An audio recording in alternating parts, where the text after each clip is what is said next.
respect of count 1, you are sentenced to a period of 5 years imprisonment. In respect of count 2, you are sentenced to a period of 2 years imprisonment. In respect of count 3, you are sentenced to 20,000 rand or to undergo 6 months imprisonment. Embattled South African politician Julius Malema of the EFF party has been convicted and sentenced to 5 years imprisonment over what magistrate Toinette Olivia called possession of an illegal firearm and firing the same into the air. His defense of firing the firearm during a celebration of his party's victory in the Eastern Cape during the 2018 event was thrown out. Some would say that this is an own goal since Julius Malema, as a person who is the foremost, famous, and most successful politician in the opposition in South Africa and who has the potential of becoming a future South African president, should have known better instead of engaging in such act of firing firearms into a crowd. Others argue that it's a victimless offense considering no one was hurt when he fired the firearm, and actually the firing of the firearm was not targeted at any person. Nevertheless, it seems that his main detractors, the AfriForum, have finally caught up with him.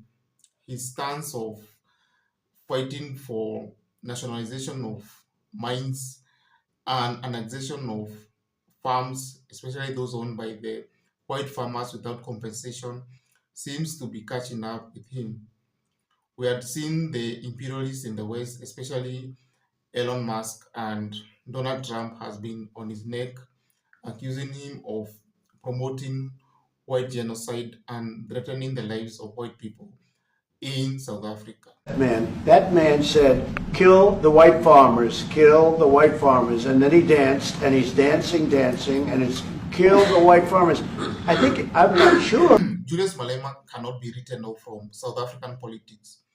Remember during the 2012 when he was a youth leader of the ANC, he was thrown out of the party, being accused of bringing the party into disrepute, and everyone thought that his political life had come to an end until he started EFF and he returned with much force and vigor. The last election of 2024, he performed dismally, getting a paltry 9.5% of the votes, and yet it was a presidential election. And so everyone thought Julius Malema time to quit politics was during the last election.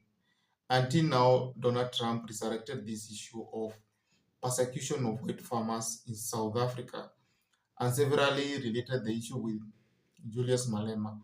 And Malema, in his character of Pan-Africanism, tried to coalesce the African continent on this issue of Africans retaking farms from the colonialists, white farmers, and distributing the land to Africans without compensating the colonialists.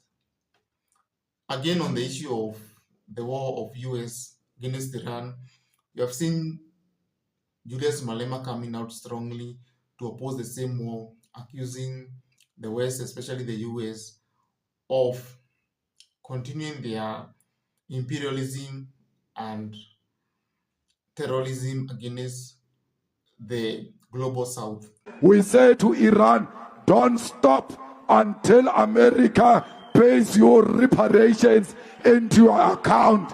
Hit and hit hard. Do not be scared. Do not be intimidated by those who think they can destroy us. These are small kids. They want to know us. They must go and ask Donald Trump who we are. Then they will know what they are dealing with. Fighters.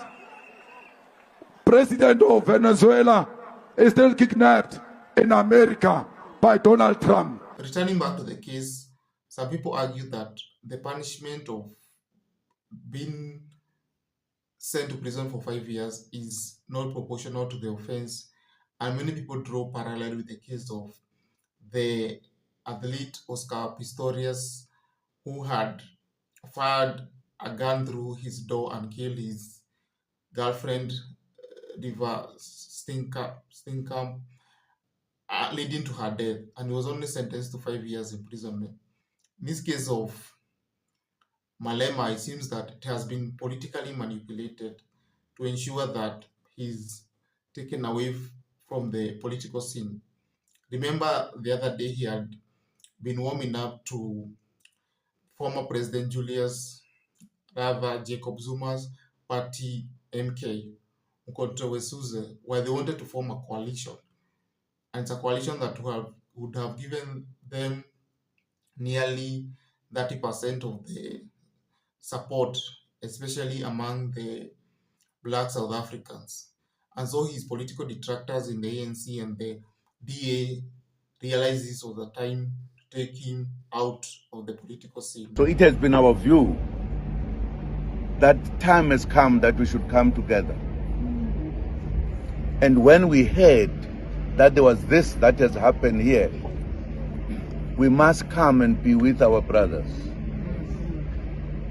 and be with them, feel the pain that they feel.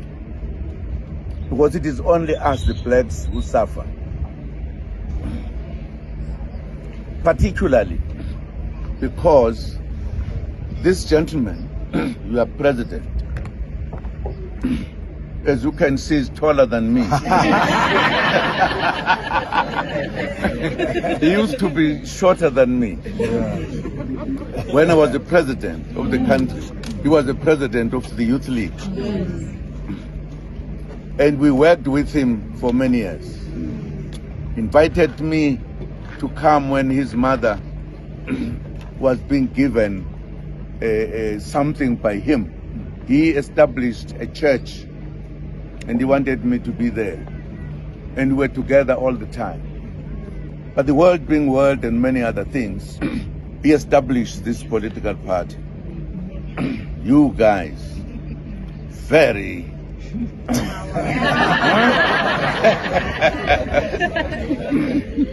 Nevertheless, with Julius Malema out of going to jail, waiting for the appeal to be heard, it's clear that he still has his support base, and it will be difficult for the appeal to be overturned, especially on sentence. He might end up getting a suspended sentence and he'll continue with political activities. Considering his renewed fame, he will not be the last person to have been jailed, considering that his predecessor, Jacob Zuma, and Nelson Mandela, both of them have built their political careers around going to jail. And so he will actually now focus on rebuilding his base and garnering for the presidency. And his message of Pan-Africanism and opening the borders for the rest of Africa to be part of the Union of South Africa and Africa will not cease.